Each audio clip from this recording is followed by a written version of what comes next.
जर मित्रांनो तुम्ही माझ्या चॅनलवरती नवीन आला असाल तर चॅनलला सबस्क्राईब करा, कारण तुम्हाला अशा नवनवीन बातम्या ह्याच चॅनलवर बघायला भेटणार आहेत आणि कुठं दुसरीकडे भेटणार नाही. तर चॅनलला सबस्क्राईब करा, कारण हा चॅनल परत तुम्हाला भेटणार नाही. तर चॅनलला सबस्क्राईब करून टाका आणि व्हिडिओ शेवटपर्यंत नक्कीच पहा. जर तुम्हाला हा व्हिडिओ आवडला असेल तर व्हिडिओला लाईक करा आणि चॅनलला सबस्क्राईब करून टाका.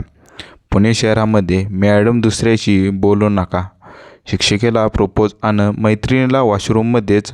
तो प्रश्न पुण्यात विद्यार्थी नव्हे, विद्यार्थिनीचे ते प्रताप.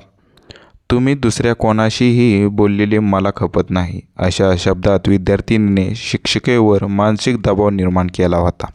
पुणे शहरातील एका नामवंत संस्थेत नवनवीन शिकणाऱ्या विद्यार्थ्यांच्या विचित्र वागणुकीने सध्या सर्वांचेच लक्ष वेधून घेतले आहे.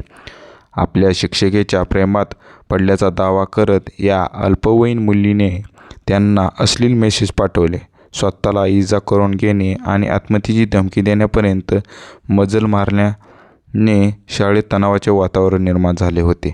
मात्र शाळा प्रशासन आणि दामिनी पथकांचे दाखवलेल्या प्रसंगाद्वारे या घटनावर शांततेचा पडदा टाकण्यात आला आहे.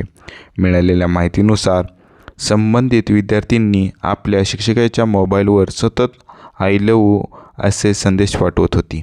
तुम्ही दुसऱ्या कोणाशीही बोललेलं मला खपत नाही, अशा शब्दात तिने शिक्षिकेवर मानसिक दबाव निर्माण केला होता. शिक्षिकेने तिला अभ्यासावर लक्ष देण्यास सांगून वारंवार समजावले, परंतु तिचे वर्तन अधिकच हिंसक होत गेले होते. तिने रागाच्या भरात ब्लेडने स्वतःच्या हातावर शिक्षिकेने नाव कोरले आणि जर शिक्षिकेने तिच्या प्रेमाचा स्वीकार केला नाही तर शाळेच्या 7व्या मजल्यावरून उडी मारून जीव देण्याची धमकी दिली होती. त्रास केवळ शिक्षिकेलाच नाही तर तिच्या वर्गमित्रांनाही सहन करावा लागत होता. तिने वर्गातील काही मुलींना प्रेमाचे संदेश पाठवून त्यांच्या बोटात अंगठी घालण्याचा प्रयत्न केला. इतकेच नव्हे तर एका विद्यार्थिनीला वॉशरूममध्ये गाठून तिच्या वैयक्तिक आयुष्याबद्दल विचारणा करत तिला घाबरून सोडवले होते.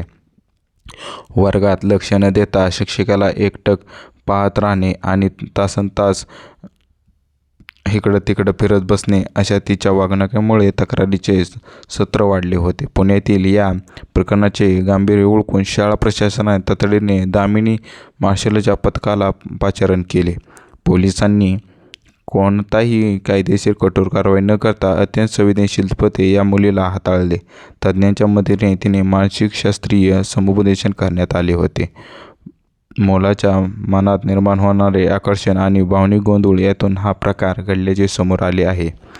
योग्य वेळी तिच्या विश्वासात घेऊन समजावल्यामुळे पुढील मोठी अनर्थ टळला असून पालकांनाही आपल्या मुलांच्या बदलत्या वागणुकीकडे लक्ष देण्याचे आवाहन करण्यात आले. जर मित्रांनो तुम्हाला हा व्हिडिओ आवडला असेल तर व्हिडिओला लाईक करा, चॅनलला सबस्क्राईब करायला विसरू नका आणि तुम्ही हा व्हिडिओ शेवटपर्यंत बघितला त्याबद्दल धन्यवाद.